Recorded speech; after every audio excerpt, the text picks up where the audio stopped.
Welcome to the How to Be Awesome at Your Job podcast, the show where brilliant professionals share how to sharpen the universal skills required to flourish at work. Enjoy more career fun, wins, meaning, and money with your host, Pete Makaitis. Hello, and thanks for joining us here for episode 766. We got Marshall Goldsmith sharing some simple shifts you can do to have a happier and more fulfilling career in life. It is thought-provoking. It has stuck with me. And I think it'll stick with you. So you'll learn 1, the 3 ingredients of a fulfilling life. 2, 6 powerful questions for increasing your happiness every day. And 3, a key mindset that stops people-pleasing. So if you want to check out the show notes or the transcript or the links to items that we've referenced, please pay us a visit at awesomeatyourjob.com/EP766 and check out our goodies such as the Gold Nugget email summaries, which summarize the actionable wisdom each guest shares in a note you can read in about 2 or 3 minutes and unlocks the whole archive of 766 of these summaries. Those are the gold nuggets over at awesomeatyourjob.com. Here's Marshall's story. Marshall Goldsmith has been recognized for years as the world's leading executive coach and the New York Times bestselling author of many books, including What Got You Here Won't Get You There, Mojo, and Triggers. He received his Ph.D. from the UCLA Anderson School of Management, and in his coaching practice, Goldsmith has advised more than 200 major CEOs and their management teams. He and his wife live in Nashville, Tennessee. Big thanks to Marshall for sharing his wisdom with us, and big thanks to our sponsors. Check them out.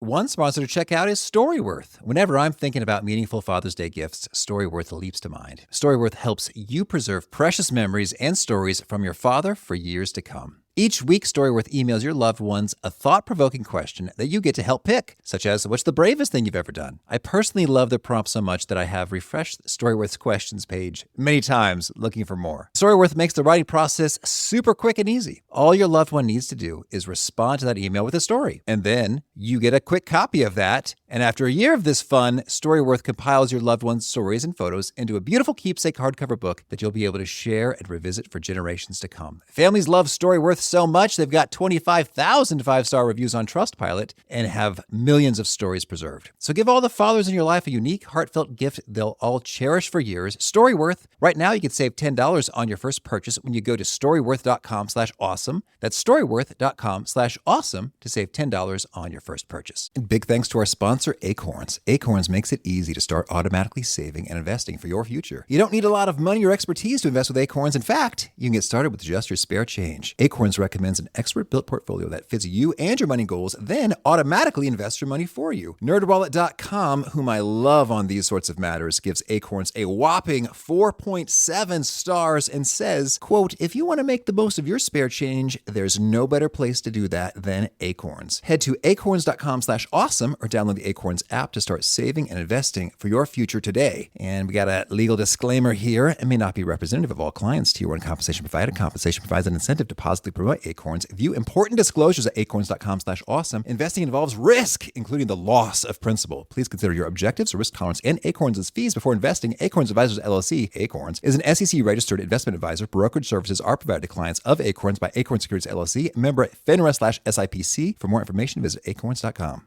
One sponsor to check out is Harvard Business Review. This brilliant magazine, published at hbr.org, is the leading destination for smart management thinking. Fun fact, HBR has been mentioned in 108 episodes of the show. That's because HBR has great stuff that comes up often. They've got explainer videos, podcasts, real-world case studies, and much more. I think of HBR each night that I put on my special orange glasses. Their article, Will Blue Light Glasses Improve Your Sleep?, revealed that those who wore them reported better sleep and a 7% improvement in work performance as compared to those who wore the sham glasses. So I cite HBR anytime anyone tells me that I look silly wearing them. Now, much of HBR's content is available for free when you sign up at their site. Subscriptions that get you unlimited content cost $10 a month. If you visit hbr.org/subscriptions and enter the promo code AWESOME, you can save 10% off of that subscription. Again, to save 10% off of your HBR subscription, go to www.hbr.org/subscriptions and enter the promo code AWESOME. Now, here's Marshall. Marshall, welcome to How to Be Awesome at Your Job. Thank you so much for inviting me. Well, I'm so excited to dig into your wisdom. And boy, you have a unique vantage point having coached so many people. I'd love to get your take on what is perhaps the most consistent observation you have that differentiates those who feel fulfilled versus those who feel regret? I think if I look at the fulfilled versus regret continuum, you really need to look at life from three perspectives. One is the perspective of we need higher aspirations, because if you don't have higher aspirations, you don't have an answer to the question, why? Why did I put in all that time and effort? Then number two, you need to have ambitions that are aligned to your aspirations. Our ambitions are our achievement of goals. And then number three, you need to enjoy the process of life. Mm-hmm. You need to enjoy what you're doing. And so the two biggest regrets are, one, at the aspiration level, why didn't I go for something big? And two, at the day-to-day level, why didn't I enjoy the process of life itself? Mm-hmm. All right. Well, I feel like we could spend hours talking about that alone. And so I'm intrigued then, when you distinguish an aspiration from an ambition, how precisely? Well, to me, and again, I always use operational definitions. The reason is I never argue about semantics because people can define different words in different ways. Mm-hmm. So I make no claim that these are better or worse definitions. They're just definitions I use.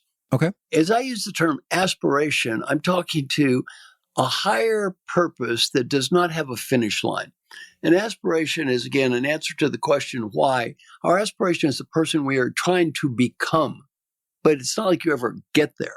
And ambition, as differentiated from that, in my definition, is ambition is our achievement of goals that do actually have a finish line. And then the third element is our actions. Our actions are day to day. So our aspirations have no timeline. Our ambitions are time bound, and our actions are immediate. Mm-hmm. Okay. Understood. Thank you. Well, so you unpack some of these ideas in your latest book, The Earned Life. What would you say is the core message or thesis in this work? One of the core messages of the book is that every time we take a breath, it's a new me. So as we go through life, we have to constantly look at the process of re-earning. Many great Western myths. One book always ended with the same ending, and they lived happily ever after. Mm-hmm. Well, that type of book is referred to as a fairy tale. Yeah. That's not the real world. In the real world, you never get there. In the real world, you're always re-earning your life constantly. And people who try to live in the past or think they've got there almost invariably fall apart. Mm-hmm. Examples, National Football League, 80% divorced or 70% bankrupt in 5 years, depression, Football League worse, Basketball League, the ex-star, the ex pretty much anything. If you're not careful, you fall apart. So in society, we tend to, and on the Western society, place our value as human beings on the results we achieve. Mm-hmm. And the book is kind of counterintuitive. The book says never become ego attached to the results of what you achieve, never make the results of what you achieve your identity, and never think achieving results is going to make you happy. Because if you do, it's a fool's game for a couple of reasons. One is the results are not in your total control. You can't control what's going to happen in everything. COVID. Yeah. I don't think I caused COVID or you caused COVID. You can't always control the results. And then two, even more important, what happens after you achieve the results? Mm-hmm. All right, well, maybe you're happy for a week or a day, but then what happens? You'd have to have another result. So the Buddhist term for this is the hungry ghost, always eating but never full. So the point I make in the book is don't confuse achievement with other things, like, for example, happiness. One of the guys that was in this group that I worked with over COVID, his name is Safi Bakal. Safi's got an IQ probably equal to mine and yours combined. And he has a Ph.D. in physics from Stanford. He's a brilliant guy. He's started businesses, made tens of millions of dollars, wrote a book called Loon Shots, and he's consulted to presidents and on and on and on. Safi said he finally learned something after all of our conversations. What it was is, he said, and he speaks like a scientist, I used to think that happiness was a dependent variable based upon achievement. Mm-hmm. But I finally realized that happiness and achievement are independent variables. You can be incredibly happy and achieve a lot. You can be happy and achieve nothing. You can be miserable and achieve a lot. You can be miserable and achieve nothing. Mm-hmm. He said he finally learned the importance of being happy is to be happy. The importance of achievement is to achievement. And in the West, we've been bombarded with the one message over and over. You will be happy when you buy the product, Mm-hmm. when you graduate, when you do something. There's this place you're going to be, and it kind of is going to last forever. The reality is that doesn't work. And then finally, of course, we have the great Western art form, which you may have seen before, by the way. The great Western art form involves a drama, and there is a person, and the person is sad. Oh, they spend money, they buy a product, and they become happy. Mm-hmm. This is called a commercial. I don't know if you've ever seen one of those before, but it's reasonably pervasive in our culture. Mm-hmm. When you say commercial in this story, it's so funny how talk about unhappiness. I remember I had a friend who had a toddler. Yeah. And they were accustomed to watching very little TV, or if some, like Netflix for kids. Yeah. So not commercials. Were not a part of this youngster's life. And then she went to someone else's house and the TV was on and a commercial came on and she said in terror to her mother, "Mommy, what is this? I don't want to see this." It's like, it was very jarring. She's like, it's just a commercial. It's like, I've been exposed to maybe millions of them over a lifetime. And so yeah, it's jarring perhaps at an innate level. I'm curious. So then if one does not get happiness by achievements, Results. Don't fixate on results, right? then what does bring about happiness? Well, the great Western myth is happiness comes from the outside. Happiness doesn't come from the outside. There's not enough stuff out there to make you happy. Mm-hmm. I'm a philosophical, not religious, but philosophical Buddhist. I've read probably 400 books on Buddhism. Buddha was brought up very rich. He was brought up very rich and he was protected and he was always given the message, you will be happy when you get more. So he kept getting more and more and more, and he lived in a bubble. He was able to sneak outside his bubble 3 times. The first time he learned, people get old. The second time, you get sick. Third time, you die. He goes, old, sick, and die. This is not so good. All that more stuff isn't working. Then he tried to be happy with less. He starved himself, lived in the woods, lived like a hermit. Guess what? That didn't work either. He finally learned something, which is the essence of Buddhism. You can never be happy with more. You can never be happy with less. There's only one thing you can never be happy with, what you have. There's only one time you can ever be happy. Now, there's only one place you can ever be happy, here. Where's Nirvana? For you listeners, Nirvana is listening to this podcast. Here it is. Can we quote you on that one, Marshall? Put it on the website. Nirvana is listening to this podcast right now. Here it is. If you're listening to this podcast, welcome to heaven, welcome to hell, welcome to everything. It's all right here. Oh, man. Oh, there's so much to dig into. So, all right. So then let's say if we would like to upgrade our current level of happiness, right? Chasing more results isn't an optimal pathway, according to this school of thought. It's not neither positive nor negative. Mm-hmm. Results don't make you less happy, nor do they make you more happy. Results are good for achieving results. Mm-hmm. The problem is, don't expect the results to make you happy, though. Yeah. Okay. And so what do you recommend as a path toward increased happiness? Make peace with what is. Okay. I'm going to give all the listeners a little technique you can use to increase happiness. Very simple. All right. On a 1 to 10 scale every day, evaluate yourself on one question. Did I do my best to be happy today? Simple question. Mm-hmm. Did I do my best today to be happy? Now, it doesn't say you even were happy. Did you just try to make the best of it and be happy today? Now, in my book, Triggers, I interviewed 3 of the smartest people I ever met. One of them is Dr. Jim Kim. Dr. Jim Kim has a simultaneous MD and Ph.D. with honors in anthropology from Harvard in 5 years. Mm-hmm. Put this in context, a normal human being gets a Ph.D. in anthropology from Harvard in 8 years. Well, he got one in 5 years, he got an MD at the same time. Yeah. Then he went on to be the head of Partners in Health, then he worked as president of the World Bank eventually. Dr. Ross Shaw was head of the United States Agency for International Development at age 37, reported to Hillary Clinton. Now he's head of the Rockefeller Foundation. And Dr. John Noseworthy is head of the Mayo Clinic.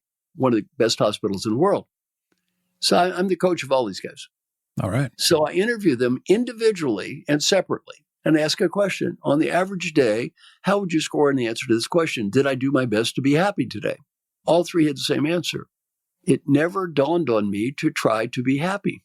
I was too busy achieving things, and I never thought about it. Now, they're all medical doctors. So I said, I have a question. Did it dawn on you you're going to die? Did they cover that in medical school, that death? Did they bring that one up? I said, yes, they cover that in medical school, death. They're aware of that one. I said, do you think this is a silly question? They said, no. It's an important question I never ask. I was just too busy. Well, one way you can be happy is every day, guess what? Try to be happy.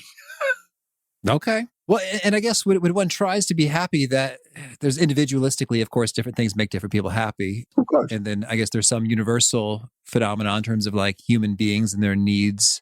Some people would say that means I need to go on more vacations or do something else, right? Again, that keeps implying that somehow something out there is going to make me happy. The vacation, the break, whatever.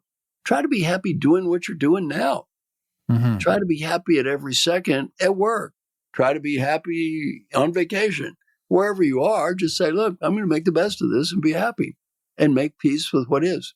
Well, maybe let's zoom way in on trying to be happy and what that can look, sound, feel like in practice. Let's say you are back from vacation. You got a huge email inbox, 1,000 messages. You're like, oh, what a pain. Well, now we've started to hit the problem. Is the problem.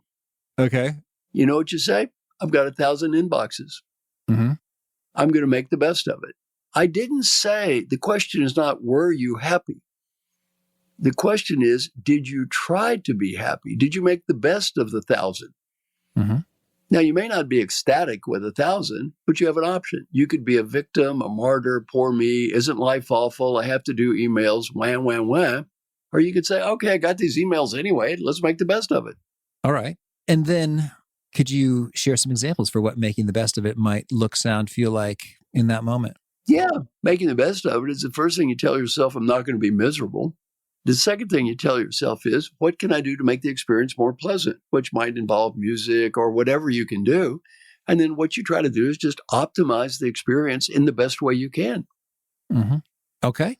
All right. Well, thank you. So, all right, we've covered a lot of good stuff here. There's a few specific areas I want to zero in on with you. And so when it comes to folks who are who do have a high level of achievement, yes, you have a unique vantage point, having coached many folks who are there. Yep. What are some of the challenges that you've seen come up again and again for them?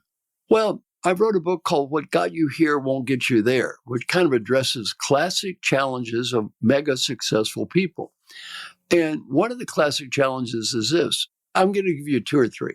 One of the overall challenges is this. I behave this way. I am successful. Therefore, I must be successful because I behave this way. Any human or any animal will replicate behavior that's followed by positive reinforcement. The more successful we become, the more positive reinforcement we get, and the more we fall into what is called this superstition trap. We confuse in spite of and because of. Everyone I coach is successful because they do many things right, or they wouldn't be there. They're also successful in spite of doing some things that are stupid. And I've never met anyone so wonderful they had nothing on the in spite of list. We all got a little something on the in spite of list here. Well, don't confuse yourself. The other thing is classic problems. My book, I talk about classic problems of successful people. I was interviewed in the Harvard Business Review and asked a question. What is the number one problem of all those successful people you've coached over the years? What is their number one problem? My answer was winning too much. What's that mean? It's important, we want to win. Meaningful, we want to win. Critical, we want to win. Trivial, we want to win. And not worth it, we want to win anyway. Winners love winning. It's hard for winners not to constantly win. Now, I'm going to give you a case study that almost all my clients fail. And I will make a prediction. Almost everyone listening to me will fail this case study. Are you ready? All right, let's do it. You want to go to dinner at restaurant X. Your wife, husband, friend, or partner wants to go to dinner at restaurant Y. You have a heated argument. You go to restaurant Y. It was not your choice. The food tastes awful and the service is terrible. Option A, you could critique the food. Point out our partner was wrong. You know, this mistake could have been avoided if only you listened to me. Option B, shut up. Eat the stupid food. Try to enjoy it and have a nice night. What would I do? What should I do? Almost all of my clients, what would I do? Critique the food. What should I do? Shut up. Mm-hmm. Even worse, you have a hard day at work. You come home. Your husband, wife, friend, or partner's there, and the other person says, I had such a hard day today. I had such a tough day. And we reply, you had a hard day. You had a hard day. Do you have any idea what I had to put up with today? Do you think you had a hard day? We're so competitive, we have to prove we are more miserable than the people we live with. Mm-hmm. I gave this example to my class at the Dartmouth Tuck School. A young man raised his hand. He said, I did that last week. I asked him what happened. He said, my wife looked at me. She said, honey, you just think you have had a hard day. It is not over. Okay. So if we are in that winning addiction mode, you have any pro tips on breaking out of it? Yeah. Start breathing before you try to win these battles and ask one question. Is it worth it? Just stop, breathe. Is it worth it? A second issue, which is related to this, is called adding too much value. I'm young, smart, enthusiastic. You're my boss. I come to you with an idea. You think it's a great idea. Rather than saying a great idea, we have to say, oh, that's a nice idea. Why don't you add this to it?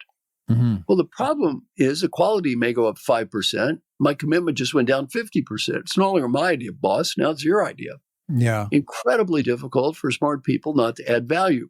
One of my coaching clients was a man named J.P. Garnier, CEO of GlaxoSmithKline. I asked J.P., what'd you learn about leadership as the CEO of GlaxoSmithKline? He said, I learned a hard lesson. My suggestions become orders. Mm-hmm. My suggestions become orders. Now, he said, if they're smart, they're orders. And if they're stupid, they're orders. And if I want them to be orders, they're orders. And if I don't want them to be orders, they're orders anyway. My suggestions become orders. For 9 years, I trained the admirals in the Navy.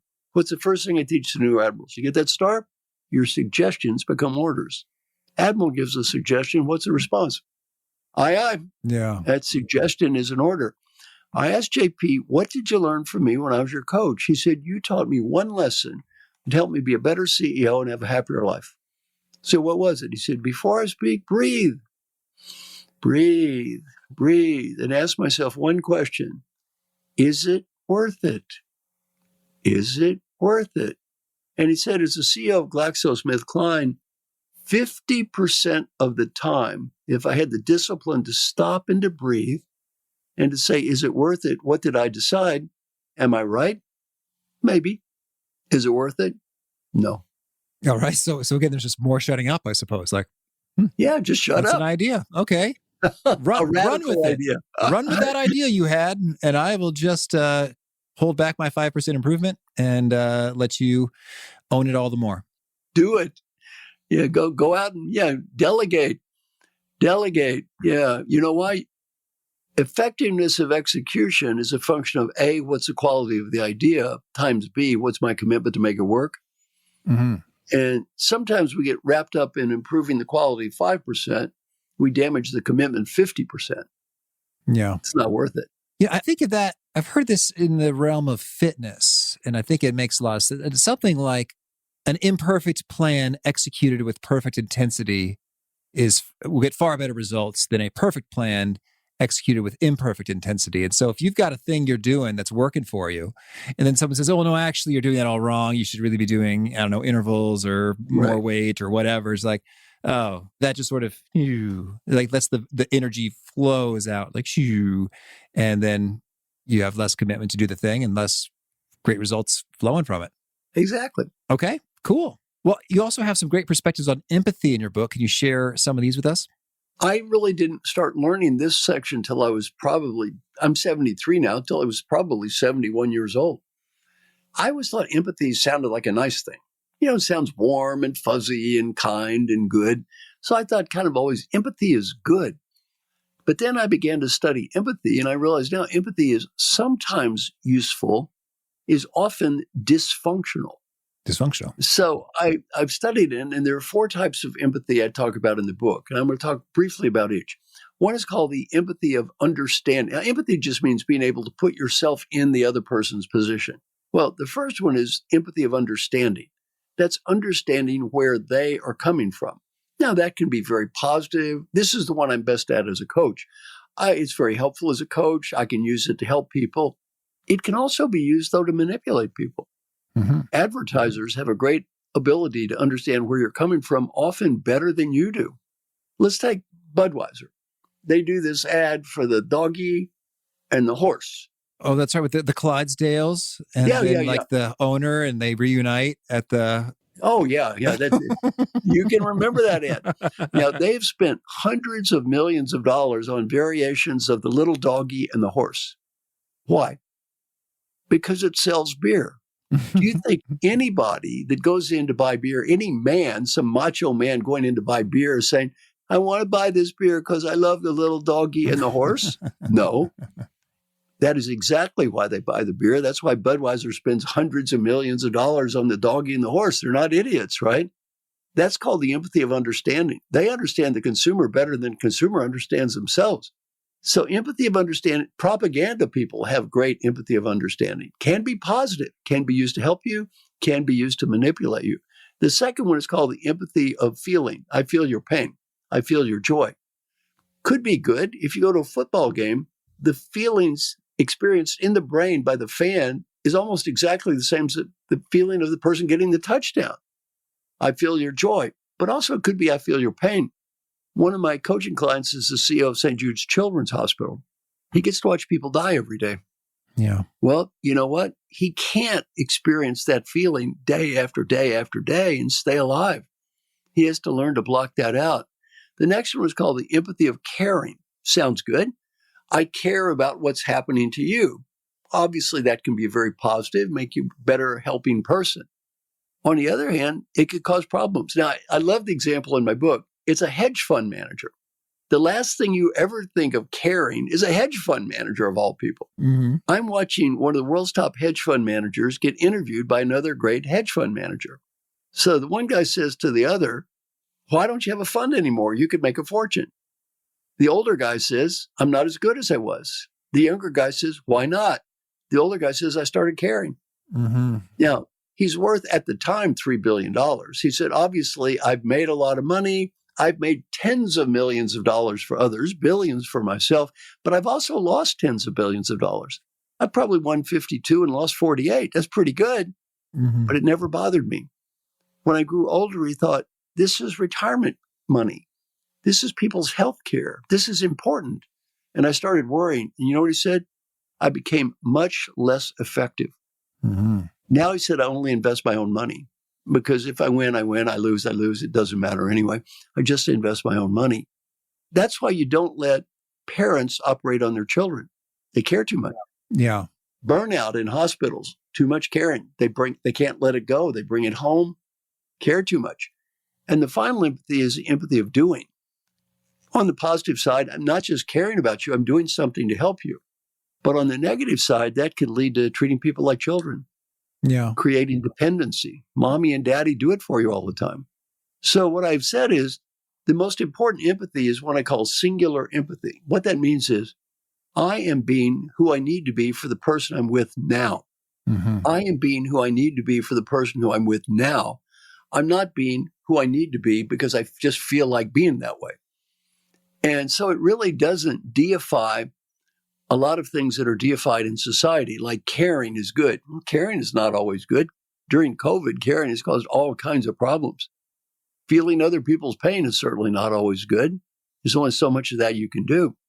You need to be able to block that stuff off and think about the person you're with. So when my friend who runs, say, San Diego Children's Hospital comes home, he can't bring that with him.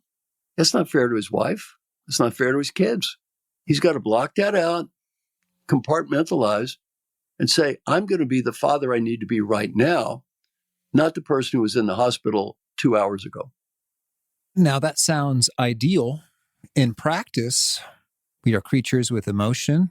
How do you recommend we dial up or down the empathy in a given moment when we find ourselves appearing in a different way? Well, one of the people in my 100 Coaches group is named Telly Leung. So if you've ever seen the play Aladdin before, he played the role of Aladdin on Broadway 3 years, literally 1,000 times he played this role. So I asked Telly about empathy. How did you do it? He said, I have to get on this stage every night and demonstrate empathy. He's gay. And he said, every night I have to fall in love with a princess. Mm-hmm. And you're right, it's certainly not easy. That's why he's a Broadway star, and most people are not, yet he does it. And he said, when I was a little boy, 8 years old, I went to a play. And they had music and singing and dancing, and it was so wonderful. I had such a nice experience. He said, every night I think of that little boy in the audience. And you know what? I'm not doing it for me. I'm doing it for that kid. This may be the 1,000th time I've done this play. This kid's never seen the play before. It's not for me, it's for them. Well, back to how do you do it? You quit thinking about it, it's for me. Mm-hmm. You start thinking about it's for them. Beautiful. Thank you. Well, Marshall, there's so much good stuff. Can we hear about the new breath paradigm? Now, again, this is other good Buddhist stuff. One thing I love about, I teach a lot of stuff that's Buddhist. And I called Buddha up and I said, Buddha, I'm using your stuff all the time. Do I need to send you any commission checks? You know what he said? Just knock yourself out. It's okay. He doesn't charge me money to use his stuff. Well, the every breath paradigm is a Buddhist paradigm that says every time I take a breath, it's a new me. It's a new me. Whatever happened in the past was done by a whole different set of people called the previous versions of me. That's not me. The me is the person who's here right now. That's me. And those were the previous me's. Now, this is very helpful for a variety of things. One is called forgiveness. One, forgiving ourselves.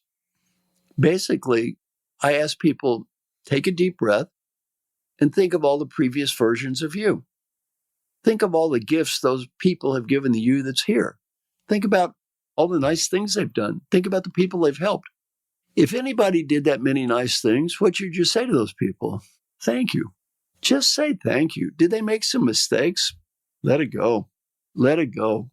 Don't waste your life worrying about stuff that's over. Let it go. Well, I do LinkedIn posts. I have like 1.3 something million followers on LinkedIn. The most popular one I ever did said, forgive other people for being who they are and forgive yourself for believing they were someone else. Mm-hmm. Forgive other people for being who they are and forgive yourself for believing that they were someone else. Well, part of that is just letting go of the past. And the other thing is, I'm a really big believer in live your own life. Don't live vicariously. Now, what is vicarious living? Well, the average kid that's flunking out of school in the United States spends 55 hours a week on non-academic media, video games, TV, texting, just non-academic stuff, right? And they're not living their own life. They're living somebody else's life. They're living through others. In a way, this every breath paradigm, you don't live in the past. You live in the present. Living in the past is like living someone else's life. You won the Super Bowl III several years ago. That's nice. That's not you. That's not you. You're living through that kid that won the Super Bowl. Well, the people that try to live in the past generally are not so happy with the present. Why? They're still living that other person's life. They're still imagining they won the Super Bowl. Well, somebody won the Super Bowl. You didn't. Some kid did. Kid did a great job. Fine. Thank you, kid. You didn't. And live your own life in the present.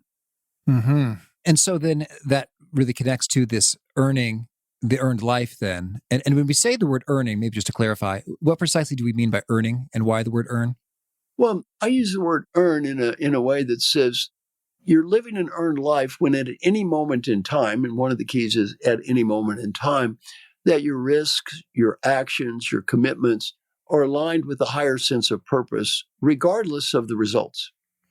Mm-hmm. So what you are is you're doing your best to live the life you want to live.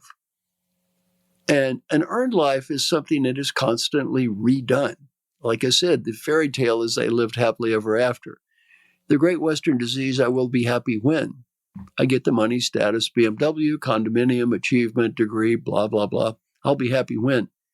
If that stuff would make you happy, everyone I coach would be dancing off the ceiling every day. They're all 99.99 on achievement. Do you really believe going from 99.99 to 99.99 is going to make any difference? No.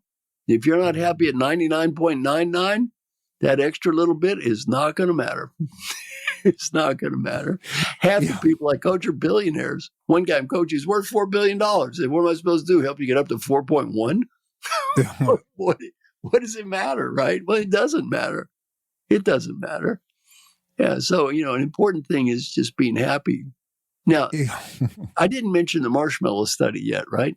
Oh, is this Walter Mischel? Yeah. Now, the marshmallow research. Mm-hmm. The marshmallow research is fascinating. You take a bunch of kids, you give them a marshmallow. Kid eats one, it says you get one. But if the kid waits, two. Now, allegedly, they have this longitudinal research that shows the kids that eat one become drug addicts, and the kids that eat two all get PhDs from Harvard. It's a little exaggerated, but that's it. The message is clear. Delayed gratification is good. Delayed gratification is good. If you delay gratification, you will achieve more. Delayed gratification is good. Almost every self-help book is about delayed gratification and how wonderful it is. Here's what they did not do in the research. What they didn't do in the research is take a kid with 2 marshmallows and said, hey, kid, wait a little bit longer. 3. Wait some more. 4, 5, 10, 100, 1,000. Where do you end up? An old man in a room waiting to die, surrounded by thousands of uneaten marshmallows.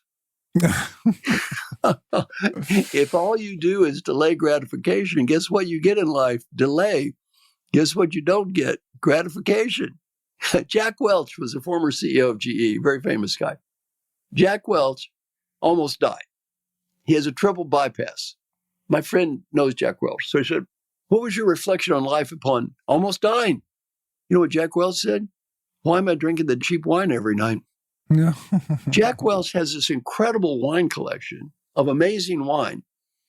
He's not drinking it. You know why? He wants it to appreciate in value. This is Jack Welch. Mm-hmm. He's rich. What does it matter how much it appreciates in value? It doesn't.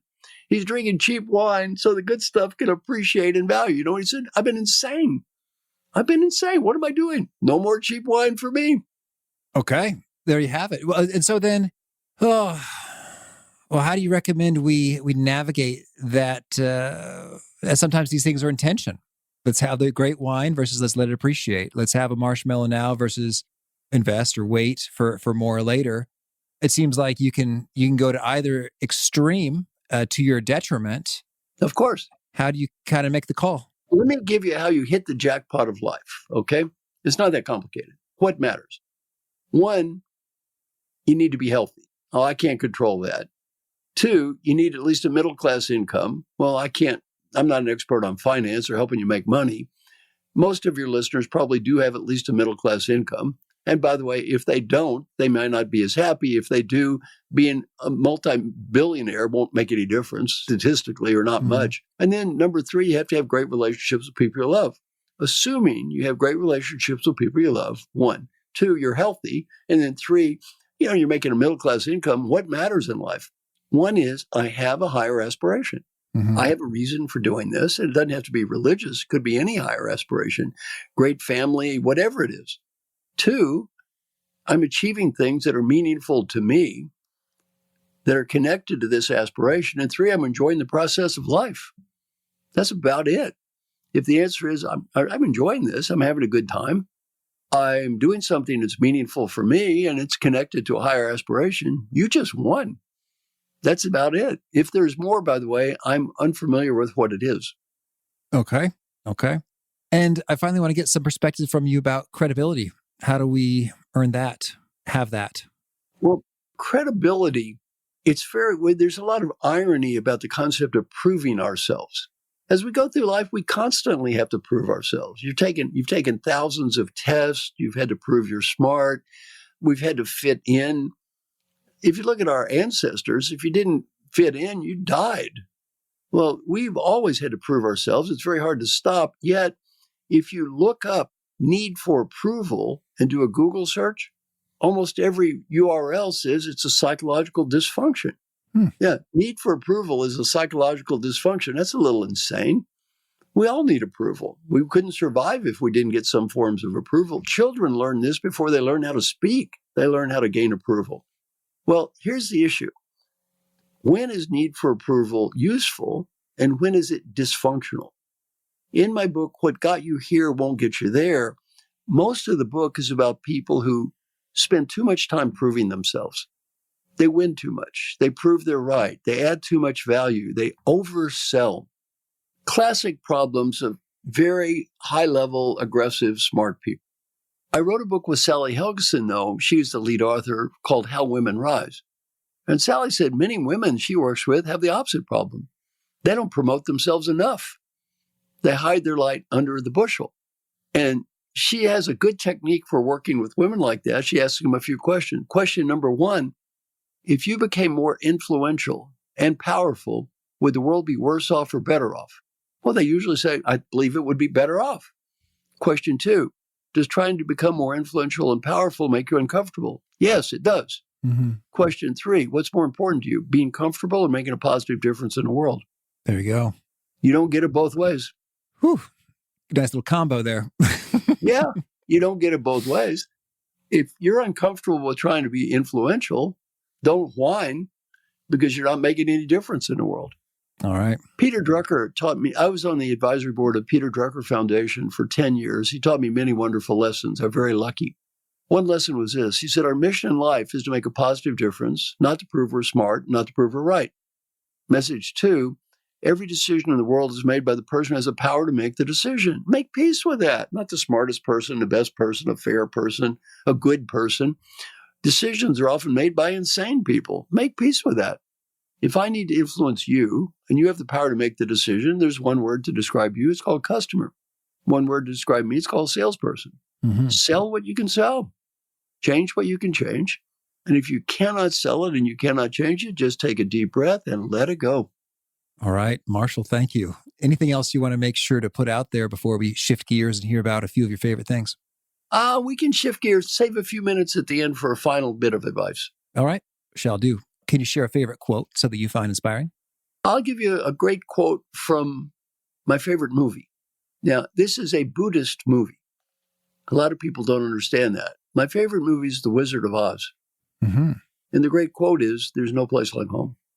All right. Now, what Dorothy means by that is, if you can't find it here, you can't find it. It's not out there. It's here. There's no place like home. So, the movie is a very profound movie. The book is written by Buddhists. A lot of people don't know this.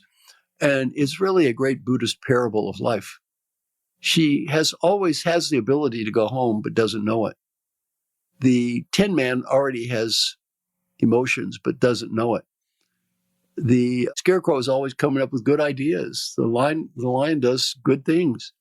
They're looking for what they already have. Oh, beautiful. Thank you. And a favorite study or experiment or bit of research? Well, I like the marshmallow study for the reasons I said, not because the results are good, it's because the results kind of illustrate the point I just made. I did a study, by the way, anybody wants to get it, you can send me an email, marshall@marshallgoldsmith.com, called Leadership is a Contact Sport, with 86,000 people. And in this research, it just impacts, if you want to get better as a leader, you get input, you talk to people, you apologize for your mistakes, you follow up, and you get better. And if you don't get work, but you don't do work, you just go to a class or listen to something, you might as well be watching sitcoms. Okay. And a favorite book? Yeah, my favorite book is called Old Path, White Clouds by Thich Nhat Hanh. He just recently died, a great Buddhist monk. Thich, T-H-I-C-H, N-H-A-T-H-A-N-H, Thich Nhat Hanh, Old Path, White Clouds. I love that book. Oh, thank you. And a favorite tool, something you use to be awesome at your job? Yes. Are you ready? Mm-hmm. I'm going to share this with everyone. This is called the daily question process. Now, this takes 3 minutes a day, will help you get better at almost anything, and costs nothing. All right. Are you ready? I am ready. Sounds too good to be true. Half the people that start doing this quit within 2 weeks. And they do not quit because it does not work. They quit because it does work. What I'm going to teach your listeners next is very easy to understand. It is incredibly difficult to do. Anyone says it's easy to do has never done it before. It's hard to do. Now, how does it work? You get out a spreadsheet. On one column, write down a series of questions that represent what's most important in your life. Health, work, behavior, friends, family, whatever it is for you. Every question has to be answered with a yes, a no, or a number. 7 boxes across, one for every day of the week. Every day you fill it out. At the end of the week, you get a report card. I will warn your listeners, the report card at the end of the week might not be quite as beautiful as the corporate values plaque you see stuck up on a wall. I've been doing this for 25 years. You know what I learned? Life is incredibly easy to talk, and life is incredibly difficult to live. Okay. Well, so then with those areas, with a yes, no, or number, I imagine if I say health, I don't know if I could give that a yes, no, or a number. Do I get a little bit more specific? Well, health, that's an easy one. How much do you weigh? Okay. How many minutes, how many steps did you take? Okay, gotcha. So I'm turning that into an actionable something. Yeah, it's just a scorecard. Let me give you the 6 questions I recommend for everyone. Okay. And they all begin with the phrase, did I do my best to? Okay. Now, what I love about that is it doesn't even say you succeeded. It says, did you try? You see, for example, if I say, did you achieve happiness? You might say no, because they had too many inbox things. Mm-hmm. That's not the question. Did you do your best to be happy? So let me give you the 6. Number 1, did you do your best every day to set clear goals? Number 2, did you do your best to make progress toward achieving the goals you set? Number 3, did you do your best every day to find meaning in life? Not wait for life to be meaningful, but to create meaning where you are. Number 4, did you do your best to be happy every day? Number 5, did you do your best to build positive relationships? And number 6, did you do your best to be fully engaged? Present, engaged. Did you do your best to even try to be engaged or present? Very humbling exercise I've been doing for years. I have someone call me on the phone every day to make sure I do this for about 25 years, almost every day. Someone asked me, why do you have someone call you on the phone? Don't you know the theory about how to change behavior? I wrote the theory about how to change behavior. That's why I have someone call me on the phone. Mm-hmm. My name is Marshall Goldsmith. I got ranked #1 coach and leadership thinker in the whole world. I have someone call me on the phone every day just to make sure I do all the simple stuff I teach. Why? I am too cowardly to do any of this stuff by myself. I'm too undisciplined to do any of this stuff by myself, and I need help. And it's okay. All right. We all need help. Who are we kidding here? Everybody needs help. That's good. Well, Marshall, I'm curious who that person is, if it goes both ways. Well, it sometimes yes, sometimes no. Over the years, it's been different people. Now my friend Mark Thompson calls me every day, so it goes both ways. Sometimes I've actually paid someone to call me. That works fine too. Mm-hmm. All right. Cool. And is there a key nugget, a Marshall Goldsmith original gem that gets retweeted, Kindle book highlighted, shared often? I gave that one about forgiveness. I'd say that would probably be the biggest one. Forgive other people for being who they are, and forgive yourself for believing they were someone else. We spend so much time in life carrying around that stuff, anger, resentment, for what? And they're not losing sleep over you. Mm-hmm. They're not losing sleep. Who's being punished? You're just punishing yourself. All right. And if folks want to learn more or get in touch, where would you point them? Go to marshall@marshallgoldsmith.com. That's my email address. And my website is www.marshallgoldsmith.com. You can go to YouTube and just put my name in, and you'll find hundreds of videos. You can go to LinkedIn. I've got hundreds of things, and I give everything away. So all my material, you may copy, share, download, duplicate, use in church, charity, nonprofit, modify it. I don't care. Put your name on it. It's just okay. Mm-hmm. I give everything away anyway. We're all going to be equally dead here. So what am I saving it up for? Okay. And do you have a challenge or a final word for listeners? Final word is this. Are you ready? Take a deep breath. Imagine you're 95 years old. You're just getting ready to die. Here comes your last breath. Right before you take that breath, you're given a beautiful gift. The ability to go back in time and talk to the person that's listening to me right now. The ability to help that person be a better professional. Much more important, the ability to help that person have a better life. What advice would the wise 95-year-old you, who knows what mattered in life and what didn't, and what was important and what wasn't, what advice would that wise old person have for the you that is listening to me right now?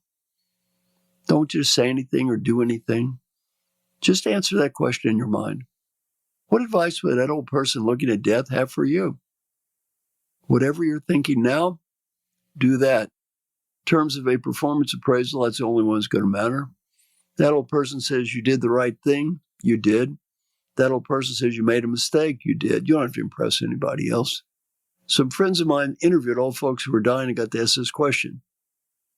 On the personal side, 3 themes. Theme number 1, I talk a lot about in the book, be happy now. Not next week, not next month, not next year, not the I'll be happy when.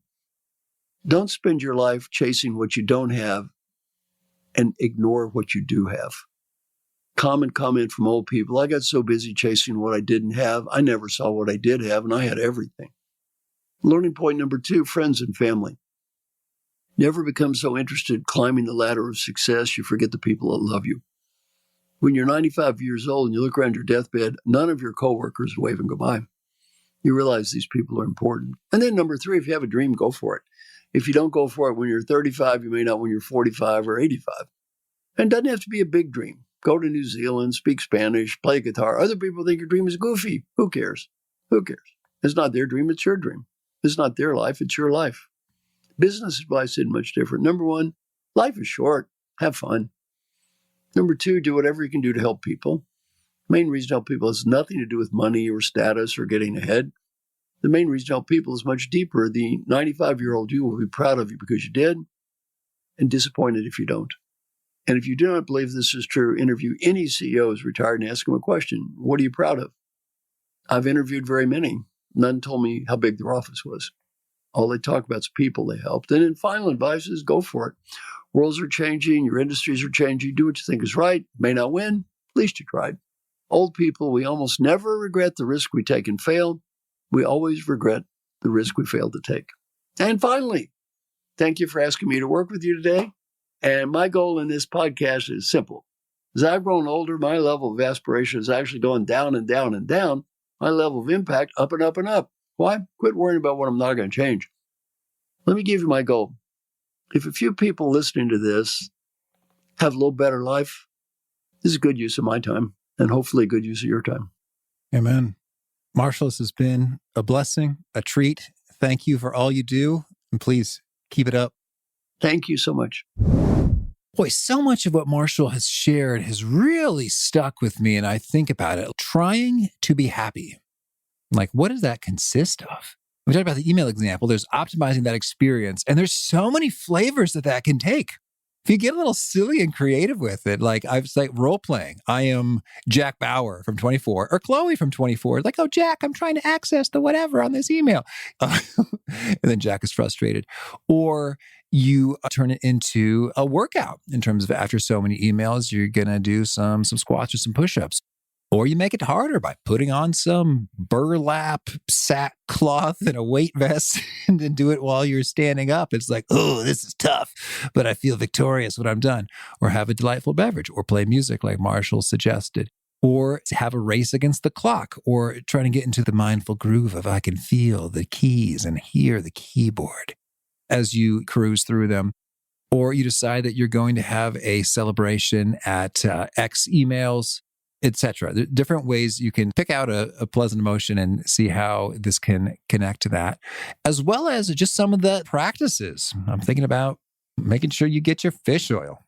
There's actually some really good studies in science associated with that, or your exercise. Or I've actually been doing a lot of tidying up lately in terms of, you know what?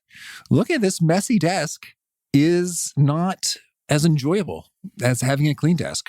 So I've put up with it for a while, but I don't have to. So I'm just going to go ahead and tidy up this desk. There's some longstanding papers that need to be sifted, sorted, filed, processed, trashed, taken action upon. And now I've got a clear desk and that feels better.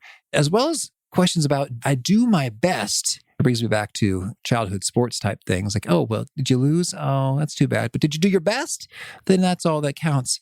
And so that gets me thinking about what really is my best. And if I think about opportunity cost, I'm thinking we need to bound my best in some ways. Like, did I do my best to set goals, given that you could spend 12 hours setting goals and then you haven't achieved them? So is that really your best? And it's getting me thinking in some great ways. So I recommend stick with this one, maybe listen again, get the book, Great stuff from Marshall. Again, the show notes, the transcript, the links to items we've referenced are at awesomeatyourjob.com/EP766.